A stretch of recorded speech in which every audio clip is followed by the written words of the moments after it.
അതായത് double circulation എന്ന് പറയുന്നത് മനുഷ്യരിൽ പൂർണ്ണമായും ഡബിൾ സർക്കുലേഷൻ ആണ് നടക്കുന്നത് എന്നർത്ഥം. നമുക്ക് ഡബിൾ സർക്കുലേഷൻ എന്ന് ഉദ്ദേശിക്കുന്നത് അത് രണ്ട് ഭാഗങ്ങളുള്ളതുകൊണ്ട് അങ്ങനെ പറയുന്നത്.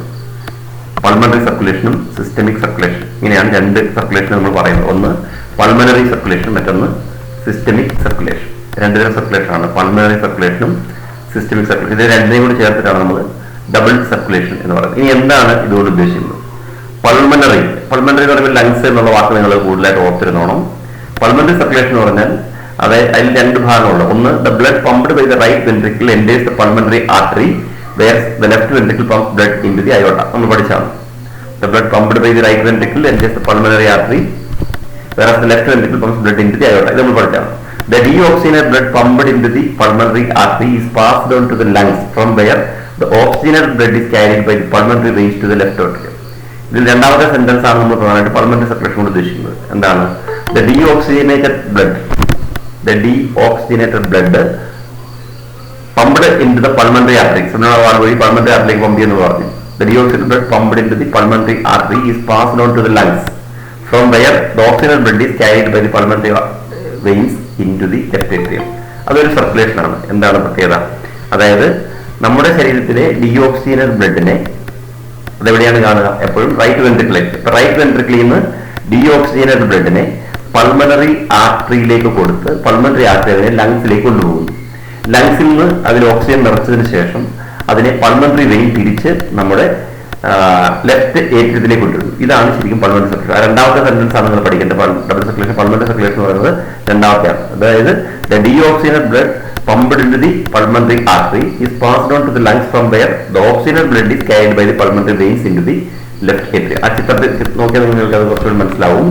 അതായത് ഹാർട്ടിലെ നമ്മൾ ഉദ്ദേശിക്കുന്നതാണ് ഹാർട്ടിലെ റൈറ്റ് വെൻട്രിക്കിളിൽ നിന്ന് പൾമണറി ആർട്ടറിയിലേക്ക് പമ്പ് ചെയ്യുന്ന ഡിയോക്സിജനേറ്റഡ് ബ്ലഡ് ലങ്സിൽ നിന്നും ശുദ്ധീകരിക്കപ്പെട്ട് അല്ലെങ്കിൽ ഓക്സിജനേറ്റഡ് ബ്ലഡ് ആയതിനു ശേഷം പൾമണറി വെയിൻ വഴി നമ്മുടെ ലെഫ്റ്റ് ഏട്രിയത്തിൽ എത്തിച്ചേരുന്നു. ലെഫ്റ്റ് സൈഡിലാണ്, അങ്ങനെ റൈറ്റ് സൈഡ് ലെഫ്റ്റ് സൈഡ് വ്യത്യാസം.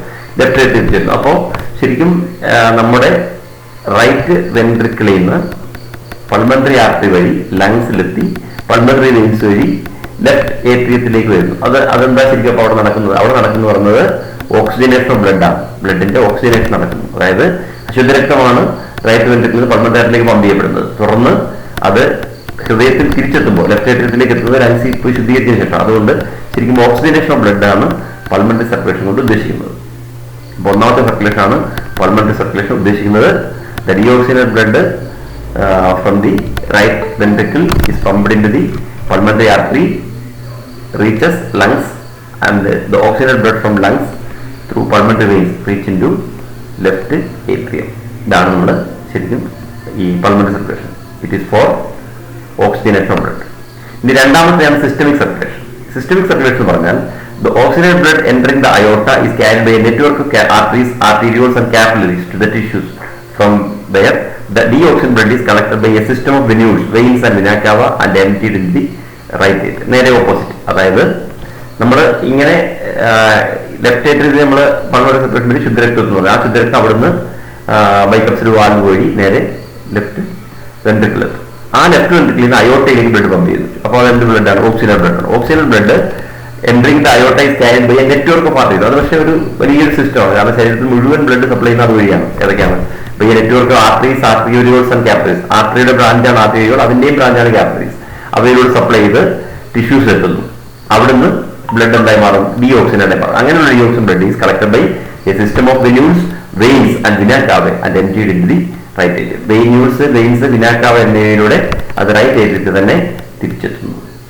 ഈ സർക്കുലേഷനെയാണ് നമ്മൾ സിസ്റ്റമിക് സർക്കുലേഷൻ എന്ന് പറയുന്നത്. അതായത് നമ്മൾ ഈ ആദ്യം പറഞ്ഞ പൾമണറി സർക്കുലേഷനിൽ ഹൃദയവും ലങ്സും തമ്മിലുള്ള ബ്ലഡ് എക്സ്ചേഞ്ച് ആണ്. എന്നാൽ സിസ്റ്റമിക് സർക്കുലേഷനിൽ ഹാർട്ടും ബോഡിയും തമ്മിലുള്ള ബ്ലഡ് എക്സ്ചേഞ്ച് ആണ്. അതായത് നമ്മുടെ ലെഫ്റ്റ് വെൻട്രിക്കിളിൽ നിന്ന് അയോട്ടയിലേക്ക് ബ്ലഡ് പമ്പ് ചെയ്യുന്നു. അത് അയോട്ട ശരീരത്തിലുടനീളം അതിന്റെ ബ്രാഞ്ചിലൂടെ സപ്ലൈ ചെയ്യുന്നു. തിരിച്ച് വിനാക്കാവെ അതിനെ വീണ്ടും നമ്മുടെ റൈറ്റ് ഏട്രിയത്തിൽ തിരിച്ചെത്തിക്കുന്നു. അപ്പൊ അവിടെ അങ്ങോട്ട് പമ്പ് ചെയ്യുന്ന ശുദ്ധരക്തവും തിരിച്ചെത്തുന്നത് അശുദ്ധരക്തവുമാണ്.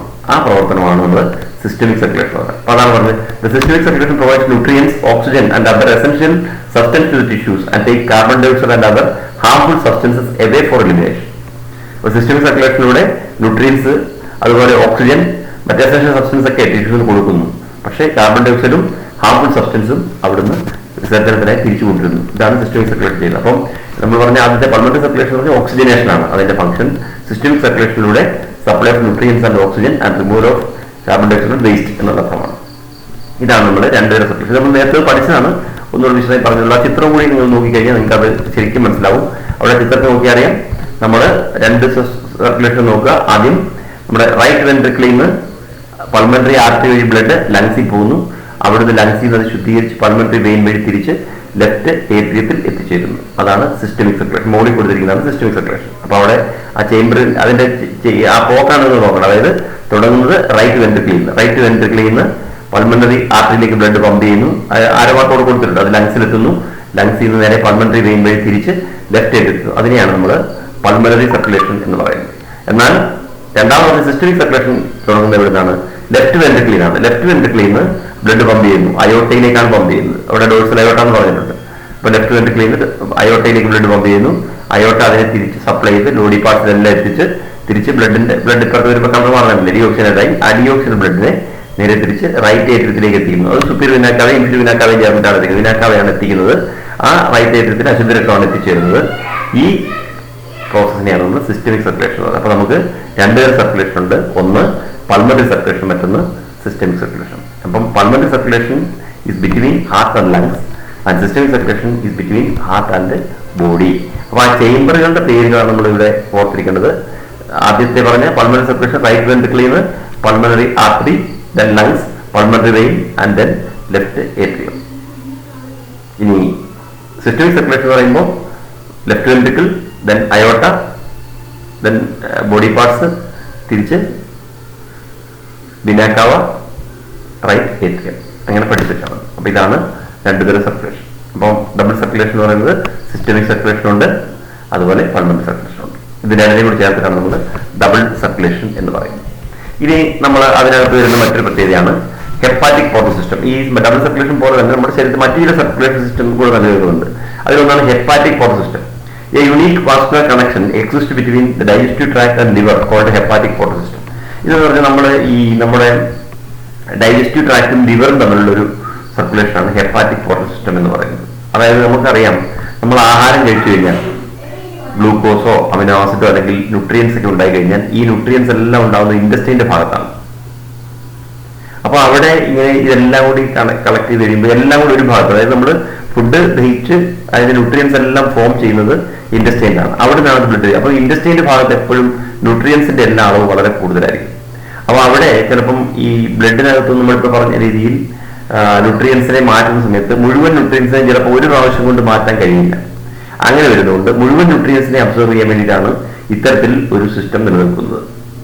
അവിടെ ഈ ഹെപ്പാറ്റിക് പോർട്ടൽ വെയിൻ എന്നൊരു വെയിൻ ഉണ്ട്. ഹെപ്പാറ്റിക് പോർട്ടൽ വെയിൻ അവിടെ എഴുതിയിട്ടുണ്ട്, carries blood from the intestine to the liver before it is delivered to the systemic circulation. അതായത് നമ്മുടെ സിസ്റ്റമിക് സർക്കുലേഷനിലേക്ക് ബ്ലഡിനെ കൈമാറുന്നതിന് മുമ്പ് ഈ ഹെപ്പാറ്റിക് പോർട്ടൽ വെയിൻ ഇൻഡസ്റ്റൈനിൽ ലിവറിലേക്ക് ബ്ലഡിനെ ക്യാരി ചെയ്യുന്നു. ആ വെയിനെയാണ് ഹെപ്പാറ്റിക് പോർട്ടൽ വെയിൻ എന്ന് പറയുന്നത്. അതുകൊണ്ടാണ് സിസ്റ്റത്തിനെ ഹെപ്പാറ്റിക് പോർട്ടൽ സിസ്റ്റം. അപ്പോൾ it is between the digestive tract and ലിവറാണ്. നമ്മുടെ ഡൈജസ്റ്റീവ് ട്രാക്ടും ലിവറും തമ്മിലുള്ള വാസ്കുലർ കണക്ഷനെയാണ് നമ്മൾ ഹെപ്പാറ്റിക് പോർട്ടൽ സിസ്റ്റം എന്ന് പറയുന്നത്. അപ്പൊ അത് മനസ്സിലാക്കിയിരുന്നാൽ മതി. എവിടെയാണ് ഇത് കാണുന്നത് നോക്കുക. ആ ഹെപ്പാറ്റിക് എന്ന് പറയുന്നത് ലിവറാണ്. ഹെപ്പാറ്റിക് സെൽസ് ഒക്കെ നേരത്തെ പഠിച്ചാണ്. അതായത് vascular connection between digestive tract and liver, അതിനെയാണ് നമ്മൾ ഹെപ്പാറ്റിക് പോർട്ടൽ സിസ്റ്റം എന്ന് പറയുന്നത്. അപ്പൊ അതിൽ ഉപയോഗിക്കുന്ന വെയിനാണ് hepatic portal vein, which carry blood from intestine to the liver. ഇൻഡസ്റ്റൈനിൽ ലിവറിലേക്ക് ബ്ലഡ് കൊണ്ടുപോകുന്ന വെയിനാണ് ഹെപ്പാറ്റിക് പോർട്ടൽ വെയിൻ. സാധാരണ വെയിന് ബ്ലഡ് ക്യാരി ചെയ്യാറില്ല, തിരിച്ചു കൊണ്ടുവരികയാണ് ചെയ്യുന്നത്. പക്ഷെ ഇവിടെ പറയാനുള്ള കാരണം ഞാൻ പറഞ്ഞു, ന്യൂട്രിയൻസിനെ കൊടുക്കാൻ വേണ്ടിയാണ്. അതായത് ഹാർട്ടിൽ അവിടെ ഇൻഡസ്റ്റൈനിൽ ധാരാളമായി ന്യൂട്രിയൻസ് ഉള്ളതുകൊണ്ട് അത് മുഴുവനും കൂടി ശരീരത്തിൽ ശേഖരിക്കാൻ നമ്മൾ പഠിച്ചിട്ടുണ്ട്. ഗ്ലൂക്കോസ് ഒക്കെ അധികം വന്നാൽ ലിവറിൽ സ്റ്റോർ ചെയ്യുന്നു. അങ്ങനെ ലിവറിൽ കൊടുക്കാൻ കൊണ്ടുപോകുന്നതാണ് ഈ ഹെപ്പാറ്റിക് പോർട്ടൽ വെയിൻ വെയിൻ. ആ വെയിനെയാണ് ഹെപ്പാറ്റിക് പോർട്ടൽ വെയിൻ എന്ന് പറയുന്നത്. മറ്റ് വെയിനുകൾ തരത്തിൽ വ്യത്യസ്തമാണ്. അതുകൊണ്ടാണ് അതിനെ പ്രത്യേകമായി പഠിക്കുന്നത്. The hepatic portal vein carries blood from intestine to the liver before it is delivered to the systemic circulation. ഇനി മറ്റൊരു സർക്കുലേഷനാണ് കൊറോണറി സർക്കുലേഷൻ. ഈ കൊറോണറി സർക്കുലേഷൻ നമ്മുടെ കൊറോണയായിട്ട് യാതൊരു ബന്ധമില്ല കേട്ടോ. കൊറോണറി സർക്കുലേഷന്റെ പേര് മാത്രമാണ്. Coronary circulation എന്ന് പറഞ്ഞാൽ a special coronary artery system of blood vessels is present in our body exclusively for the circulation of blood to and from the cardiac musculature. അതായത് നമ്മൾ ശരീരത്തിന് മുഴുവൻ ബ്ലഡ് കൊടുക്കുകയും വാങ്ങുകയൊക്കെ ചെയ്യുന്നത് ഹാർട്ടാണ്. പക്ഷേ നമുക്കറിയാം heart is made up of cardiac muscles അല്ലേ. അപ്പൊ ആ കാർഡിയാക് മസിൽസിനും അതിനും വേണ്ട ന്യൂട്രിയൻസ്, അതായത് ഹൃദയത്തിന്റെ മസിലുകൾക്കും പ്രവർത്തിക്കാൻ ഓക്സിജൻ ന്യൂട്രിയൻസ് ഒക്കെ വേണം, അതും ബ്ലഡിൽ നിന്നാണ് കിട്ടേണ്ടത്. അപ്പൊ അങ്ങനെ അത് മാത്രമല്ല എപ്പോഴും പ്രവർത്തിച്ചുകൊണ്ടിരിക്കുന്ന അവയവമായതുകൊണ്ട് ഹാർട്ടിനാണ് ഏറ്റവും നല്ല രക്തം കിട്ടേണ്ടത് എപ്പോഴും ഹാർട്ടിന്റെ പ്രവർത്തനത്തിന്. അപ്പൊ അതിനുവേണ്ടി ഹൃദയത്തിന് മാത്രമായി രക്തം സപ്ലൈ ചെയ്യാൻ വേണ്ടി ഒരു സിസ്റ്റം ഉണ്ട്. അതിനെയാണ് നമ്മൾ കൊറോണറി ആർട്ടറി എന്ന്. അതിന്റെ ആ ആർട്ടറിയുടെ പേരാണ് കൊറോണറി ആർട്ടറി. അതാണ് കൊറോണറി വെയിൻ എന്ന് പറഞ്ഞാൽ തിരിച്ചു കൊണ്ടുപോകുന്നത്. അപ്പൊ അതാണ് പറയുന്നത് a special coronary system blood vessel is present in our body exclusively for the circulation of blood to and fro from the cardiac musculature. അപ്പോ ഹൃദയത്തിന് മാത്രമായി ബ്ലഡ് സപ്ലൈ ചെയ്യാനുള്ള സർക്കുലേഷൻ സിസ്റ്റത്തിനെയാണ് കൊറോണറി സർക്കുലേഷൻ എന്ന് പറയുന്നത്. അപ്പൊ കൊറോണറി സർക്കുലേഷനിലൂടെയാണ് ഹാർട്ടിന് ബ്ലഡ് കിട്ടുന്നത്. അപ്പൊ ഹാർട്ടിന്റെ ഡയറക്റ്റ് ആയിട്ട് ഹാർട്ടിലേക്ക് ബ്ലഡ് സപ്ലൈ ചെയ്യുന്ന ആർട്ടറിയാണ് കൊറോണറി ആർട്ടറി എന്ന് പറയുന്നത്. തിരിച്ചു കൊണ്ടുപോകുന്നത് കൊറോണറി വെയിൻ. അപ്പൊ അത് direct ആർട്ടറിയാണ്.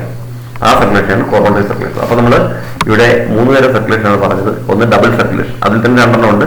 Pulmonary circulation, systemic circulation. പിന്നെന്ന് പറഞ്ഞത് ഹെപ്പാറ്റിക് പോർട്ടൽ സിസ്റ്റം ആണ്. അതിൽ hepatic portal vein carries blood from intestine to liver എന്നാണ് ഓർക്കേണ്ടത്.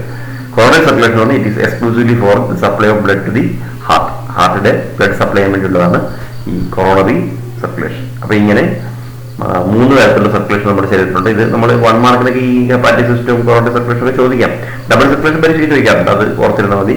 ഡബിൾ സർക്കുലേഷൻ രണ്ടുണ്ട്, ഒന്ന് പൾമണറി സർക്കുലേഷൻ, മറ്റൊന്ന് സിസ്റ്റമിക് സർക്കുലേഷൻ. പൾമണറി സർക്കുലേഷനിൽ ഒരു ഫ്ലോ ചാർട്ട് പോലെ പഠിച്ചു വെക്കുക. റൈറ്റ് വെൻട്രിക്കിൾ, അത് കഴിഞ്ഞാൽ പൾമണറി ആർട്ടറി, പൾമണറി ആർട്ടറിന്ന് ലങ്സ്, തുടർന്ന് പൾമണറി വെയിൻ, പിന്നെ ലെഫ്റ്റ് ഏട്രിയം. സിസ്റ്റമിക് സർക്കുലേഷനിൽ ലെഫ്റ്റ് വെൻട്രിക്കിൾ ആണ്. ലെഫ്റ്റ് വെൻട്രിക്കിളിൽ നിന്ന് അയോട്ട, അയോട്ടയിൽ നിന്ന് ബോഡി, പിന്നെ വിനാക്കാവ, വിനാക്കവയിൽ നിന്ന് റൈറ്റ് ഏട്രിയം. ഈ രൂപത്തിൽ പൾമണറി സർക്കുലേഷൻ, സിസ്റ്റമിക് സർക്കുലേഷൻ നിങ്ങൾ ഒരു ഫ്ലോ ചാർട്ട് രൂപത്തിൽ പഠിച്ചു വെക്കുക. അപ്പോൾ അത് തെറ്റാതിരിക്കും. ഇതാണ് നമ്മൾ നമ്മുടെ ശരീരത്തിൽ കാണപ്പെടുന്ന സർക്കുലേഷൻസ് എന്ന് പറയുന്നത്. അപ്പൊ ഈ സർക്കുലേഷൻ നിങ്ങൾക്ക് മനസ്സിലാക്കാണെന്ന് കരുതുന്നു. അപ്പോൾ അതിൽ കൂടുതൽ ഈ ഹെപ്പാറ്റിക് പോർട്ടൽ സിസ്റ്റത്തിലെ ഹെപ്പാറ്റിക് പോർട്ടൽ വെയിൻ കൊടുക്കുക. അതേപോലെ എങ്ങോട്ടാണ് ബ്ലഡ് സപ്ലൈ കൊടുത്തിരിക്കുക. Hepatic portal vein carries blood from intestine liver. അതുപോലെ കൊറോണറി സർക്കുലേഷൻ എന്തിനു വേണ്ടിയാണ്? For exclusively for supply of blood to the heart muscles. Heart മസിൽസിന് വേണ്ടി ബ്ലഡ് സപ്ലൈ ചെയ്യാനുള്ളതാണ് ഈ കൊറോണറി ആർട്ടറി അല്ലെങ്കിൽ കൊറോണറി സർക്കുലേഷൻ എന്ന് പറയുന്നത്. ഇത് നിങ്ങൾക്ക് മനസ്സിലാക്കാണെന്ന് കരുതുന്നു. അപ്പൊ അതില് നമ്മൾ ആദ്യം പറഞ്ഞ സിസ്റ്റമിക് സർക്കുലേഷനും അതുപോലെ പൾമണറി സർക്കുലേഷനും ഒന്നുകൂടി പറയാം. അത് നിങ്ങളൊന്ന് പറഞ്ഞു നോക്കുക, ശരിയാകുമെന്ന് നമുക്ക് നോക്കാം. ഒന്ന് പൾമണറി സർക്കുലേഷൻ. പൾമണറി സർക്കുലേഷൻ എങ്ങനെയാണ്? Blood from the right ventricle is pumped into the pulmonary artery and reaches lungs. From lungs the oxygenated blood is carried to left atrium. അതാണ് പൾമണറി സർക്കുലേഷൻ. ഫ്ലോ എങ്ങനെയാണ്? അതായത് right ventricle to pulmonary artery, then to lungs. അവിടെ അത്രയും deoxygenated ആണ്. പിന്നെ oxygenate ആയി കഴിയുമ്പോൾ pulmonary veins to the left atrium. അത്ര പൾമണറി സർക്കുലേഷൻ. സിസ്റ്റമിക് സർക്കുലേഷനിൽ ലെഫ്റ്റ് വെൻട്രിക്കിൾ വരെ തിരിച്ച് മറ്റ് അറകളാണ്. ലെഫ്റ്റ് വെൻട്രിക്കിളിൽ നിന്ന് ടു അയോട്ട, അയോട്ടയിൽ നിന്ന് ടു ബോഡി, ദെൻ ടു വിനാക്കാവ, വിനാക്കാവയിൽ നിന്ന് റൈറ്റ് ഏട്രിയം. അതാണ് സിസ്റ്റമിക് സർക്കുലേഷൻ. അപ്പൊ ഈ 2 സർക്കുലേഷനും ആർക്കെങ്കിലും പറയാം. പൾമണറി സർക്കുലേഷൻ, സിസ്റ്റമിക് സർക്കുലേഷൻ വ്യത്യാസം, എങ്ങനെയാണ് ബ്ലഡ് ഫ്ലോ ചെയ്യുന്നത്? Difference between pulmonary circulation and systemic circulation ആർക്ക് പറയാം?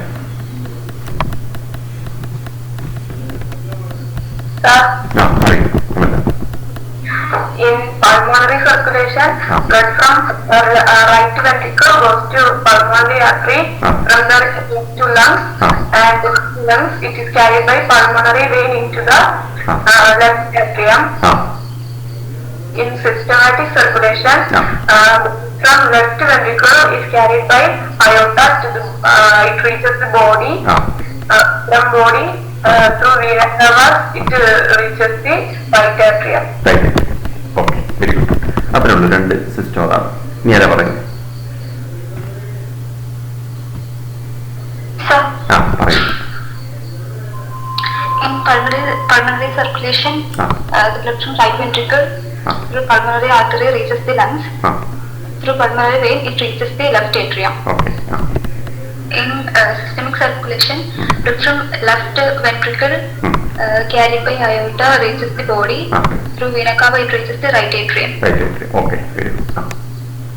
ഇനി ആരെങ്കിലും പറയുന്നു? ആരാ പറയുന്നത്? Sir, പറയുക. in pulmonary circulation, starts from right ventricle through pulmonary arteries to lungs, and from lungs through pulmonary vein reaches left atrium. In systematic circulation, blood starts from left ventricle, it passes through aorta to tissues, and it passes through superior and inferior vena cava to right atrium. Okay, very good, very good. നീ എന്നാ പറയാ?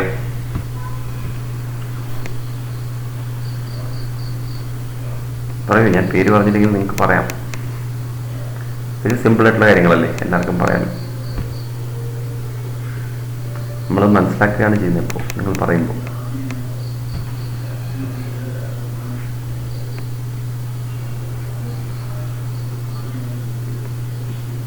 പറയൂ.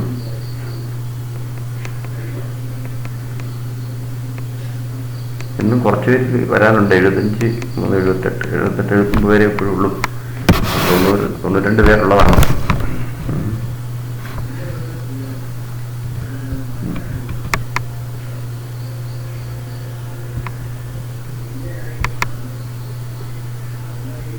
ഇനി ആരാ പറയുന്നത്? Irfana.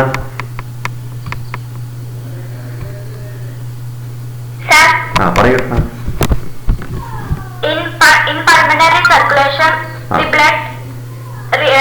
the blood from right ventricle passes to pulmonary artery to left, and from left to pulmonary vein to left atrium. In systematic circulation, blood flows from left atrium to aorta. Left ventricle through aorta to body parts, and from body parts to it passes through vena cava and reaches right atrium. Okay. അത് തന്നെയാണ്. അപ്പൊ നമുക്ക് ആ process മനസ്സിലായല്ലോ. ഇതാണ്. ഇനി ഈ hepatic portal വെയിന്റെ function എന്താണ്? ഹെപ്പാറ്റിക് പോർട്ടൽ വെയിൻ അതാ പറയുന്നത്. ഹെപ്പാറ്റിക് പോർട്ടൽ വെയിൻ എന്താണ്? ഈ ഹെപ്പാറ്റിക് പോർട്ടൽ വെയിൻ ചെയ്യുന്നത്? ഹെപ്പാറ്റിക് പോർട്ടൽ വെയിൻ പറയൂ. The hepatic portal vein carries blood from intestine to the liver before it's delivered to the systemic circulation. Very good. Systemic സർക്കുലേഷനൊക്കെ delivery ചെയ്യുന്നതിന് മുമ്പ് ബ്ലഡിനെ ഇൻറ്റസ്റ്റൈനിൽ നിന്ന് ലിവറിലേക്ക് കൊണ്ടുപോകുന്നതാണ് ഹെപ്പാറ്റിക് പോർട്ടൽ വെയിൻ. ഓക്കെ. ഇനി എന്തിനു വേണ്ടിയാണ് കൊറോണറി സർക്കുലേഷൻ? അതിന്റെ ആവശ്യം എന്താണ്? അതൊക്കെ പറയാം. കൊറോണറി സർക്കുലേഷൻ ആർക്കാണ് കൊറോണറി സർക്കുലേഷൻ നടത്തുന്നത്? ആർക്ക് വേണ്ടിയാണ്? ശരീരത്തിലെ ഏത് അവയവമാണ് കൊറോണറി സർക്കുലേഷൻ വഴി ബ്ലഡ് കിട്ടുന്നത്? അതൊക്കെയാണെന്ന് പരീക്ഷ ചോദിക്കാം. കാർഡിയാക് മസ്കുലേച്ചർ വേണ്ടി ഹാർട്ടിന് തന്നെയാണ്. ഹാർട്ട് മസിൽസിന് ബ്ലഡ് സപ്ലൈ ചെയ്യുന്നതാണ് കൊറോണറി സർക്കുലേഷൻ. അത്രേ ഉള്ളൂ. അപ്പൊ അത് നമ്മൾ പഠിച്ചല്ലോ. ഇനി നമുക്ക് ഒരു ചെറിയ ടോപ്പിക് കൂടെ അതിന്റെ കൂട്ടത്തിൽ തന്നെയുണ്ട്. The regulation of cardiac activity. എങ്ങനെയാണ് നമ്മുടെ ഹൃദയത്തിന്റെ ആക്ടിവിറ്റി നിയന്ത്രിക്കുന്നത്? അതായത് നമ്മൾ അറിയാം, നമ്മൾ ജനിക്കുമ്പോൾ ശരിക്കും പറഞ്ഞാൽ അമ്മയുടെ യൂട്രസിനുള്ളിൽ നമ്മുടെ ജീവൻ ഉടലെടുത്ത് 1 മാസം ആകുമ്പോൾ തന്നെ നമ്മുടെ ശരിക്കും ഹാർട്ട് ഫോം ചെയ്യല്ല. ഹാർട്ട് ഉണ്ടാകുന്നതിന് മുമ്പ് തന്നെ ഹാർട്ട് ബീറ്റ് സ്റ്റാർട്ട് ചെയ്യും. 1 മാസം ആകുമ്പോൾ അമ്മയുടെ ഗർഭപാത്രത്തിനുള്ളിൽ കുഞ്ഞിന്റെ വളർച്ച 1 മാസം ആകുമ്പോൾ തന്നെ ഹാർട്ട് ബീറ്റ് തുടങ്ങുന്നതാണ്. അത് എപ്പോഴെയാണ്? ടിൽ അവർ ഡെത്ത് അല്ലെ, നമ്മുടെ മരണം വരെയും തുടരുന്നതാണ്. ആദ്യം ഹാർട്ടൊന്നും ഇല്ല, അതിന്റെ മസ്കുലേച്ചർ മാത്രമേ ഉള്ളൂ. അപ്പോൾ തന്നെ നമുക്ക് ഹാർട്ട് ബീറ്റ് സ്റ്റാർട്ട് ചെയ്യുന്നു. ആ ഹാർട്ട് ബീറ്റ് പിന്നെ നമ്മുടെ ജീവിതകാലം മുഴുവനും ഒരേ രീതിയിൽ നിലനിൽക്കുന്നു. അപ്പോൾ ആ പ്രവർത്തനം എങ്ങനെയാണ് നടക്കുന്നത് എന്നതാണ് നമ്മളിവിടെ അടുത്തായി പഠിക്കാൻ പോകുന്നത്. റെഗുലേഷൻ ഓഫ് കാർഡിയാക് ആക്ടിവിറ്റി അല്ലെങ്കിൽ ഹാർട്ട് ആക്ടിവിറ്റി എങ്ങനെയാണ് കൺട്രോൾ ചെയ്യപ്പെടുന്നത് നോക്കുക. The normal activities of the heart are regulated intrinsically, that is auto-regulated by a special muscles, nodal tissue, hence the heart is called myogenic. അതാണ് ഒന്നാമതായിട്ട് നമ്മൾ മനസ്സിലാക്കേണ്ട കാര്യമാണ്. നമ്മുടെ ഹാർട്ടിനെ മയോജനിക് ഹാർട്ട് എന്നാണ് പറയുന്നത്. മിക്കവാറും ജീവികളിലൊക്കെ ഹാർട്ടിനെ ന്യൂറോജനിക് എന്നാണ് പറയുന്നത്. അതായത് നെർവസ് സിസ്റ്റമാണ് മറ്റു സിസ്റ്റം കൺട്രോൾ ചെയ്യുന്നത് പോലെ തന്നെ ഹാർട്ട് ആക്ടിവിറ്റി കൺട്രോൾ ചെയ്യുന്നത്. കോക്രോച്ചിലൊക്കെയാണ് ന്യൂറോജനിക് ഹാർട്ടാണ്, കാരണം അവിടെ ന്യൂറൽ സിസ്റ്റമാണ് അതിന്റെ ഹാർട്ടിനെ കൺട്രോൾ ചെയ്യുന്നത്. പക്ഷെ മനുഷ്യനിൽ അല്ലെങ്കിൽ ഉയർന്നതരം ജീവികളിൽ heart activities controlled by muscles, cardiac muscles. അതുകൊണ്ടാണ് നമ്മുടെ ഹാർട്ടിനെ മയോജനിക് ഹാർട്ട് എന്ന് പറയുന്നത്. അപ്പൊ ഇവിടെ നമ്മൾ ഓർത്തിരുന്നോണം, The normal activities of the human heart are regulated intrinsically or auto-regulated by a specialized muscles, nodal tissue. നമ്മൾ പഠിച്ചു ഏതാണ് nodal tissue, S node, A V node എന്നിവ. അങ്ങനെ നോഡൽ ടിഷ്യൂ വഴി ഹാർട്ടിന്റെ പ്രവർത്തനങ്ങൾ നിയന്ത്രിക്കപ്പെടുന്നത് കൊണ്ടാണ് ഹ്യൂമൻ ഹാർട്ടിനെ മയോജനിക് ഹാർട്ട് എന്ന് പറയുന്നത്. അതൊരു ക്വസ്റ്റ്യൻ ആണ്. Why human heart is called myogenic? എന്തുകൊണ്ടാണ് ഹ്യൂമൻ ഹാർട്ടിനെ നമ്മൾ മയോജനിക് ഹാർട്ട് എന്ന് പറയുന്നത്? അപ്പൊ എല്ലാ ജീവികളും മയോജനിക് ഹാർട്ട് അല്ലാത്തതുകൊണ്ട് അങ്ങനെ പറയുന്നു. താഴ്ന്നപടിയുള്ള ജീവികളിലൊക്കെ ന്യൂറോജനിക് ഹാർട്ടാണ്, പക്ഷെ നമ്മുടേത് മയോജനിക് ഹാർട്ടാണ്. അപ്പൊ മയോജനിക് ഹാർട്ട് എന്ന് പറയാനുള്ള കാരണമാണ് പറയുന്നത് എന്താണ്, normal activities of the heart are regulated by special nodal tissue. അതുകൊണ്ടാണ് ഹാർട്ടിനെ നമ്മൾ മയോജനിക് ഹാർട്ട് എന്ന് പറയുന്നത്. ജസ്റ്റ് ഒരു മിനിറ്റ്, ഞാൻ ഇപ്പം തുടരാം. ഒരു മിനിറ്റ് നിങ്ങൾ എന്താണ് മയോജനിക് ഹാർട്ട് എന്ന് നോക്കി വെക്കുക. ഒറ്റ മിനിറ്റ്.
അതായത് നമ്മുടെ കാർഡിയാക് ആക്ടിവിറ്റി എന്ന് പറയുന്നത് ഞാൻ പറഞ്ഞു നമ്മുടെ ഹാർട്ടിന്റെ പ്രവർത്തനങ്ങളെ നിയന്ത്രിക്കുന്നത് നമ്മുടെ ഹാർട്ടിലെ മസിലുകൾ തന്നെയാണ്, അതായത് നോഡൽ ടിഷ്യൂസ് ആണ്. അതുകൊണ്ടാണ് നമ്മുടെ ഹാർട്ടിനെ നമ്മൾ മയോജനിക് ഹാർട്ട് എന്ന് പറയുന്നത്. അപ്പോൾ എക്സാമിനേഷൻ നമുക്ക് ചോദിക്കും why human heart is called myogenic എന്ന് ചോദിച്ചാൽ ഓർത്താൽ മതി.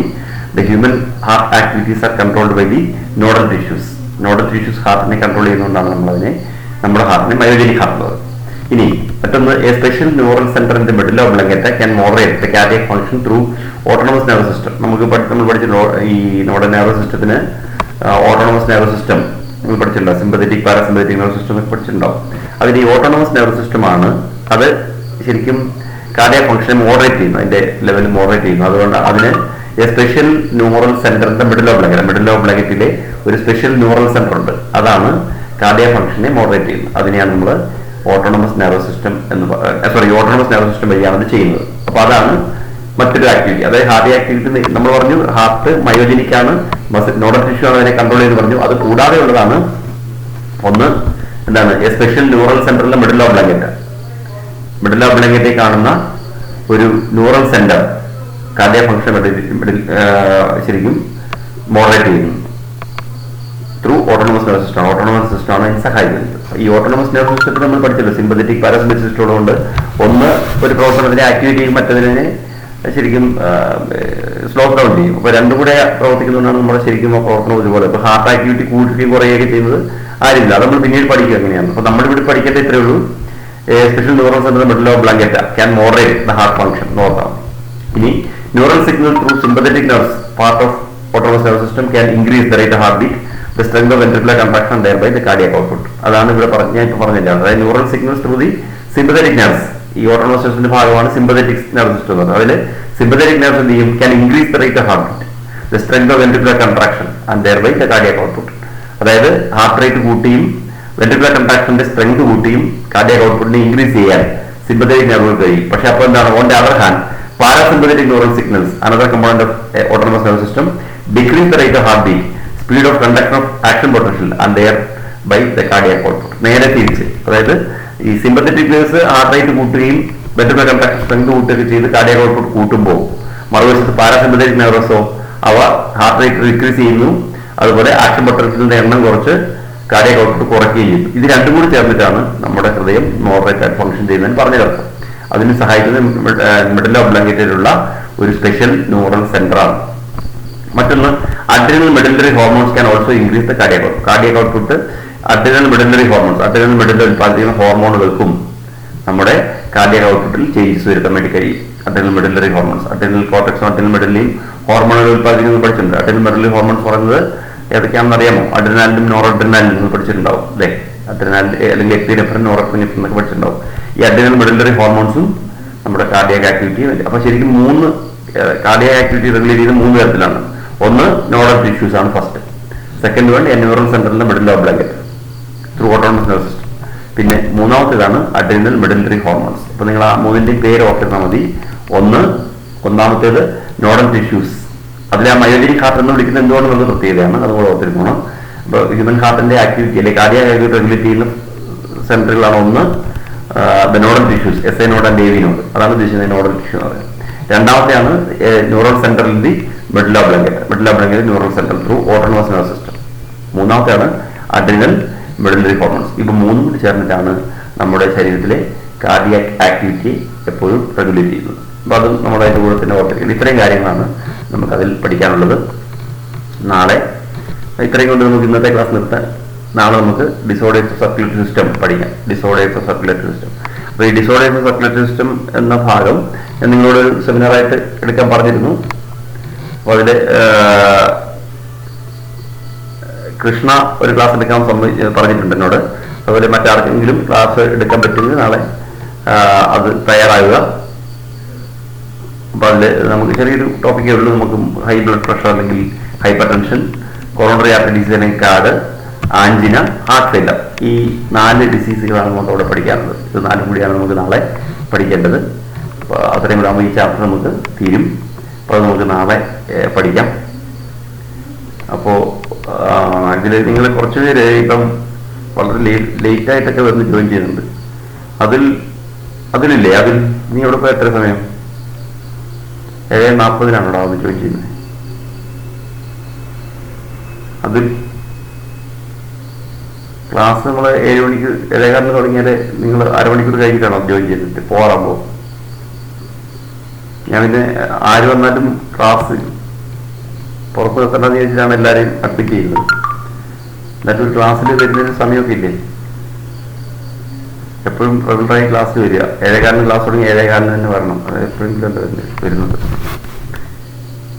ഓക്കെ, അപ്പൊ നമുക്ക് ഇന്നത്തെ ക്ലാസ്, നിങ്ങൾക്ക് മാത്സിന്റെ ക്ലാസ് ഉണ്ടോ രാത്രിയിൽ? ഉണ്ട്. അപ്പൊ നമുക്കിപ്പോൾ ഇവിടെ നിർത്താം. അപ്പൊ നാളെയും പറ്റുവാണെങ്കിൽ എടുക്കും. വൈകുന്നേരം റെഡി ആയിരിക്കുക. വൈകുന്നേരം ഞാൻ കറക്റ്റ്, നാളെ ഇലക്ഷൻ ക്ലാസ് ഉണ്ട്, അതുകൊണ്ട് കറക്റ്റായിട്ട് എനിക്ക് അറിയത്തില്ല. പറ്റുമായിരുന്നു. എന്തായാലും റെഡി ആയിരിക്കാം. മഴയും വലിയ പ്രശ്നങ്ങളൊന്നും ഇല്ലെങ്കിൽ നമുക്ക് നാളെ ക്ലാസ്സിൽ നമുക്ക് കുറച്ച് ദിവസം എടുത്തിട്ട്, ഇപ്പോഴത്തെ സാഹചര്യത്തിൽ നമുക്ക്, ഞാൻ നേരത്തെ പറഞ്ഞ പോലെ സ്കൂളിൽ നമുക്ക് ക്ലാസ്സിൽ തുടങ്ങാൻ വൈകുന്നത് കൊണ്ട് നമുക്ക് പോർഷൻസ് എല്ലാം തീർത്ത് വെക്കണമെങ്കിൽ ഇങ്ങനെ പറ്റുള്ളൂ.